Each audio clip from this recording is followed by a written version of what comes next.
ଦଶରଥଙ୍କ ବିବାହ। ଅଜନ୍ତେ ଅଳଙ୍କୃତ ରାଜସିଂହାସନ କରିଥିଲେ ଦଶରଥ ଯଥା ବିଧାନେନ। ପୁଣି କୁମାର ବୟସେ ରାଜ୍ୟ ସୁଶାସନେ ବ୍ରତୀ ହୁଅନ୍ତି ବିଶେଷେ। ପ୍ରଜାଗଣ ପୁତ୍ର ପରି ଗଣୁଥିଲେ ପ୍ରାଣେ, ସବୁବେଳେ ସମଦୃଷ୍ଟି ସମସ୍ତେ ସମାନେ। ମିତ୍ର ପ୍ରିୟ ଭାବ କରି ବୁଝୁଥିଲେ ଅଭିଯୋଗ ଦିବସ ସର୍ବରି। ଯେତେ ଲୋକ ରହିଥିଲେ ଏ ମହିମଣ୍ଡଳେ, ଭାତୃଭାବ ହୃଦେ ବହି ପୂଜନ୍ତି ସକଳେ। ନାହିଁ ଶତ୍ରୁତା କାହାର, ଶାନ୍ତିର ରାଜତ୍ୱ ଭବେ ଚଳେ ନିରନ୍ତର। କୌଶଳରେ ଅଧୀଶ୍ୱର ଅଟନ୍ତି କୌଶିକ ଧର୍ମପରାୟଣ ସଦା ଅତିଥି ସେବକ। ସୁକେ କାଟୁଥିଲେ ଦିନ, ବିଧି ବସି ଲଭିଥିଲେ ସେ କନ୍ୟା ରତନ। 32 ଲକ୍ଷଣ ଯୋତା ଅଟଇ କୁମାରୀ, ସତ୍ୟ ଅବା ଦେବ ବାଳ ତେଜ ସୁରପୁରୀ। ଜନ୍ମ ଲଭିଲେ ଧରାରେ, ଅମର୍ତ୍ୟ ଦୁର୍ଲଭା କନ୍ୟା ହୋଇଲେ ମହିରେ। ପଦ୍ମିନୀ ନାୟିକା ଯଥା ପଢ଼ିଛନ୍ତି ବହି, ପଦ୍ମବାସ ଗନ୍ଧ ସଦା ହେଉ ଦେହୁ ବିକଶଇ। ଭବେ ଶ୍ରୀରାମ ଜନନୀ, ପ୍ରମାଣିତ ହେଉଥିଲା କୁଳକ ନନ୍ଦିନୀ। ବିବାହ ବୟସେ କନ୍ୟା ହେଲେ ଉପନୀତ, ଉପଯୁକ୍ତ ପର ପାଇଁ ନୃପତି ଚିନ୍ତିତ। ସଦା ଅନ୍ତରେ କାମନା, ଦୟାମୟ ପୂର୍ଣ୍ଣ କର ମୋ ମନ। ଦଶରଥ ଖ୍ୟାତି ଯଶ ପୂର୍ଣ୍ଣ ଏ ମହିରେ, ରୂପଗୁଣ ବଳ ବୀର୍ଯ୍ୟ ଠୁଳ ଏକାଧାରେ। ସୂର୍ଯ୍ୟବଂଶେ ରାଜା ବଂଶ, ଅନୁପମ ଗୁଣଧାର ଅଯୋଧ୍ୟା ନରେଶ। କୌଶଲ୍ୟା ସୁଯୋଗ୍ୟ ପର ନୃପ ଦଶରଥ, ବିଧିର ବିଧାନ ସତ୍ୟ ପୂର୍ବରୁ ଫଳିତ। ଭବେ ଫଳିବ ପୀୟୁଷ, ପୁତ୍ର ରୂପେ ଜନ୍ମ ହେବେ ଦେବ ହୃଷିକେଶ। କୌଶିକ ନୃପତି ବିପ୍ର ପ୍ରେରଣ ସଦାରେ, ଗ୍ରହଣ କଲେ ଅଯୋଧ୍ୟା ରାଜନ ହେଲା ଯୋଗ ଲଗ୍ନ ସ୍ଥିର। ଦେବଗଣ ସ୍ୱର୍ଗପୁରେ ଆନନ୍ଦ ଅପାର, ବିଧି ବିଧାନରେ କନ୍ୟା ବିବାହ ଉତ୍ସବ। ମଣି ଓ କାଞ୍ଚନ ଯୋଗେ ହୋଇଲା ସମ୍ଭବ, ହେଲା ବିବାହ ସମ୍ପୂର୍ଣ୍ଣ। ରାଜ୍ୟବାସୀ ଜନବର୍ଗ ମନେ କଲେ ଧନ୍ୟ, ବାହୁଡ଼ା ବିଜୟ ପଥେ ନୃପ ଦଶରଥ। ଗୃହସ୍ଥାଶ୍ରମରେ ବ୍ରତେ ବଳାଇଲେ ମତ, ବିଧି ବିଧାନ ମଙ୍ଗଳ। ବିଶ୍ୱଭାର ଉଦ୍ଧାରଣେ ଫଳିବ ସୁଫଳ, ବିତିଗଲା ଅଯୋଧ୍ୟାରେ କିଛି ଦିନ ଶାନ୍ତି। ବିଧି ବିଡ଼ମ୍ବନା ଫଲେ ଘଟିବ ଶାନ୍ତି, ଅଶ୍ୱପତି ନରପତି କନ୍ୟା ପାଇଁ ସ୍ୱୟଂବର ଘୋଷଣା କରନ୍ତି। କୈକେୟୀ ନାମରେ କନ୍ୟା ଗିରିବ୍ରଜପୁରେ, ଜନ୍ମିଥିଲେ ବୁଦ୍ଧିମତୀ ମୋହିନୀ ସଂସାରେ। ମାଳା ରୂପ୍ୟ ଗୁଣା ପୂର୍ଣ୍ଣ, ଶୁକ୍ଲପକ୍ଷ ଚନ୍ଦ୍ରକଳା ନିଦେୟ ପଘନ। ବହୁ ଦେଶୁ ବୀରଗଣ ଅସଂଖ୍ୟ ରାଜନ, ସ୍ୱୟଂବର ସଦିଚ୍ଛାରେ କଲେ ଆଗମନ। ଗିରିବ୍ରଜପୁରେ ମେଳ,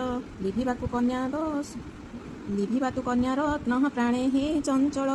ଦଶରଥ ବିଳମ୍ବରେ କଲେ ଆଗମନ, ରାଜନ୍ୟ ମଣ୍ଡଳେ ଯେଣୁ ଥିଲେ ଅଗ୍ରଗଣ୍ୟ। ଦେବୀ ନୃପତି ସକଳ, ହରାଇଲେ କନ୍ୟା ଆଶା ହୃଦୟ ବ୍ୟାକୁଳ। ଗଗନେ ସୁଧାଂଶୁ ଥିଲେ କୋଟି ତାରା ଜ୍ୟୋତି, ମଣିନୀ ବର୍ଜନ ଆପେ ସଲଜ୍ଜେ ଲୁଚନ୍ତି। କୀର୍ତ୍ତି ଯଶ ଶିରି ପୂର୍ଣ୍ଣ, ତପନ କିରଣେ ଯଥା ଦୀପ ତେଜହୀନ। ବିଚିତ୍ର ମଣ୍ଡପ କକ୍ଷେ ସ୍ୱୟଂବର ସଭା, ସୁନ୍ଦର ସୁଷମା କିବା ଜନମନ ଲୋଭା। ରାଜା ଯଥା ଯୋଗ୍ୟ ସ୍ଥାନ, ଅଳଙ୍କୃତ କରିଥିଲେ ନିଜର ଆସନ। ଧୀରେ ଧୀରେ କନ୍ୟା ରତ୍ନ ଆସିଲେ ମଣ୍ଡପ, ଉପସ୍ଥିତ ନୃପବର୍ଗ ନ ପଡ଼େ ପଳକ। କନ୍ୟା ରୂପ ସୌନ୍ଦର୍ଯ୍ୟରେ, ଭୁଲିଲେ ନିଜକୁ ନିଜେ ଆନନ୍ଦ ପ୍ରେମରେ। ଆହା ଆନନ୍ଦ ପ୍ରେମରେ, ନବ ଆଶା ପଲ୍ଲବିଲା ସକଳ ଅନ୍ତରେ। କି ଫଳ ଫଳିବ କାର ଭାଗ୍ୟ ଅନୁସାରେ, ଏକ ମତ ଏକ ଧ୍ୟାନ। ନୃପତି ମଣିଲେ ନିଜକୁ ସେ ଭାଗ୍ୟବାନ, କାହା ହୃଦେ ପାଦ ପରେ ମଣ୍ଡିବ ଏ ଲତା। ଭାଗ୍ୟବାନ ସେହି ଏକା, ଧନ୍ୟ ପିତା ମାତା। ବିଧି ହେଲା ଅନୁକୂଳ, ଲଭିବାକୁ କନ୍ୟା ରତ୍ନ ସୁବରଣ ମାଳ।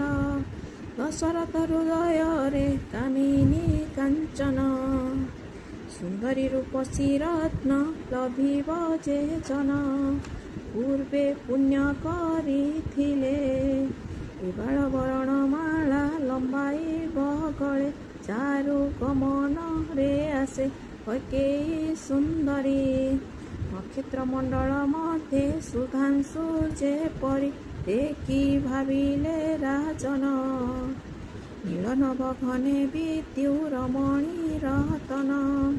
ନବବାସ ଭୂଷା ଯୋଷା ପରମାଲ୍ୟ ଧରି, ସଭିରେ କନ୍ଦର୍ପ ଦର୍ପ ବାଳା ଦିଏ ଦଳି ହୀନ ନୟନା ନବୀନା ରୂପ ହୃଦେ ସତ ଆଶା କଳ୍ପିତ କାମନା ଆଡ଼ କରିଗଲା ବେଳେ ଯେତେ ନୃପମଣି ଅନାଦର କଲା ବୋଲି ଭାବିଲେ ରମଣୀ ବିଧି ବିଧାନ ମଙ୍ଗଳ ଜଗତ ଜାଣିବ ଦିନେ କଟୁ ତିକ୍ତ ଫଳ ଦଶରଥ ପାଶେ ବାଲା ଯହୁଁ ପ୍ରବେଶିଲେ ମନରେ ମାନସୀ ସତେ ପ୍ରଫୁଲ୍ଲ ଲଭିଲେ ବେନି କର ଯୋଡ଼ି କରି ସଲ୍ଲଜେ ବରଣମାଲା କଲେ ଦେଲେ ଭରି ସ୍ୱୟଂବର ପୂର୍ଣ୍ଣ ହେଲା ନୃପତି ସକଳ ଜୟ ଜୟ ଦଶରଥ ଅଯୋଧ୍ୟା ଭୂପାଳ ଦେଲେ ରାଜସ ସମ୍ମାନ ସ୍ଥିର ହେଲା ଯୋଗ ଲଗ୍ନ ବିବାହ ସୁଦିନ ଶୁଭ ଲଗ୍ନେ ସମ୍ବାଦିତ ବିବାହ ବନ୍ଧନ ଦଶରଥ ବାହୁଡ଼ିଲେ ଅଯୋଧ୍ୟା ଭୁବନ କୈକେୟୀର ପ୍ରିୟ ଦାସୀ ମନ୍ଥରା ଆସିଲେ ସଙ୍ଗେ କୁଟିଲା ସୁସରପି କେରଳ ରାଜ୍ୟରେ ଥିଲେ ସୁମନ୍ତ୍ର ରାଜନ ଲଭିଥିଲେ କନ୍ୟା ରତ୍ନ ସୁମିତ୍ରା ତାହା ନାମ ରୂପ ଗୁଣେ ଅନୁପମ ସୁଧାମୟୀ ସୁବାସିନୀ ସୁଷମା ମଣ୍ଡନ କିଛି ଦିନ ପରେ ପୁଣି ଆସିଲା ସୁଦିନ କେରଳର ଅଧିପତି ସୁମନ୍ତ୍ର ରାଜନ କନ୍ୟା ରତ୍ନ ସୁମିତ୍ରାକୁ ଦାନ ଦେବେ ସ୍ଥିର କଲେ ଅଯୋଧ୍ୟା ନୃପକୁ ବ୍ରହ୍ମାଣ ପଠାଇଲେ ନୃପ ଦେବେ ନିମନ୍ତ୍ରଣ ଆନନ୍ଦେ ଗ୍ରହଣ କଲେ ଅଯୋଧ୍ୟା ରାଜନ ସତ୍ୟ ସମ୍ପତ୍ତି ପ୍ରଦାନ ଗ୍ରହଣ କରିବି କନ୍ୟା ପରୀକ୍ଷା କରିଣ କନ୍ୟା ରୂପ ଗୁଣ ନୃପ ବୁଝିବା ଆଶାରେ ବିଦୁଷକୁ ପଚାରିଲେ ଏକାନ୍ତରେ ତୁମ୍ଭ ରାଜକନ୍ୟା ଗୁଣ ଶୁଣିଲେ ସନ୍ତୋଷ ହେବ କାମନା ପୂରଣ ଆନନ୍ଦେ ବୋଇଲେ ବିପ୍ର ଶୁଣ ମହାମନା ବିଧାତା କଳ୍ପନା କରି ଗଢ଼ିଅଛି କନ୍ୟା ସବୁ ସୁଲକ୍ଷଣେ ପୂର୍ଣ୍ଣ ରୂପଗୁଣ ପୁଷ୍ପ ପରି ସ୍ୱଭାବ ମଣ୍ଡନ ଅମର୍ତ୍ୟ ଦୁର୍ଲଭ ମା ତେଜି ସୁରପୁର ବିଧି ବସେ ଜନ୍ମି ଅଛି ନାହିଁ ପଟାନ୍ତର ହେଲେ ତୁମ୍ଭ ଗଳାହାର ସ୍ୱର୍ଗ ସୁଖ ଶାନ୍ତି ଭୋଗ ହେବେ ନୃପବର ରୂପଗୁଣେ ଅନୁପମା କୁମାରୀ ବୟସ ବନି ନ ପାରିବେ ଯାହା ଆତ୍ମା ଭୂମ ହେସ ମୃଗ ନେତ୍ରୀ ରାଜବାଳା ଚମ୍ପକର ମଣିକାନ୍ତି ସ୍ୱଭାବ ସୁଶୀଳା ଜାଣି ନ ବିଦାୟ ଦେଲେ ବିଦୁଷେ ସାଗର ଉପସ୍ଥିତ ହେବି ଯାଇ ଯଥା ସମୟରେ ଦେବୀ କୌଶଲ୍ୟା କର୍ଣ୍ଣରେ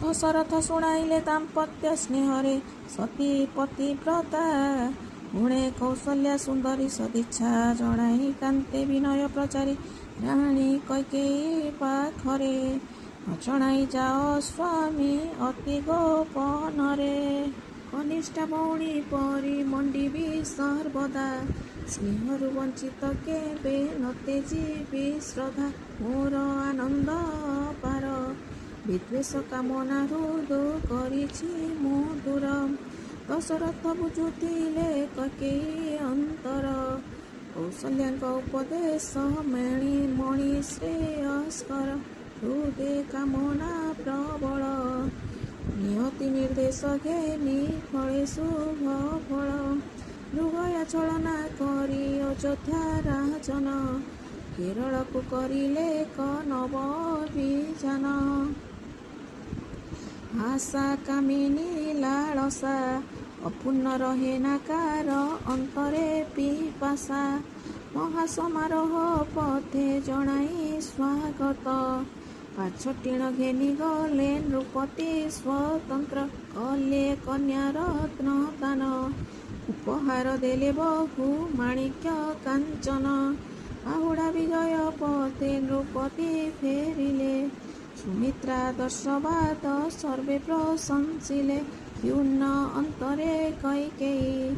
କୌଶଲ୍ୟା ପ୍ରାଣରେ ଶାନ୍ତି ବଳି ହେବ ନାହିଁ। ବିଧିବଶେ କ୍ରମେ କେତେ ନୃପ ଦଶରଥ ପ୍ରଣୟ କରିଲେ ଭବେ ରାଜକନ୍ୟା ସତ ନାହିଁ ପୁତ୍ର କନ୍ୟାକାର। ବିଷାଦେ କଟଇନି ସେ ଦିନ ନିରନ୍ତର ଅସଂଖ୍ୟ ଦିହୁଟି ଜାଳି ଏକ ଚନ୍ଦ୍ର ବିନା ତମସାର ଜନି କେହି ଉଜ୍ଜ୍ୱଳ କରେନା। ଲକ୍ଷେ ନାରୀ ଥିଲେ ସୁଦ୍ଧା ସନ୍ତାନ ବିହୀନ ଦୁଃଖ ଅଶାନ୍ତି ସର୍ବଦା। ରାଜାରାଣୀ ଭିକାରିଣୀ ମାତୃତ୍ୱ ଗରବ ନ ପାଇଲେ ଜନ୍ମ ବୃଥା ଅସାର ବିଭବ।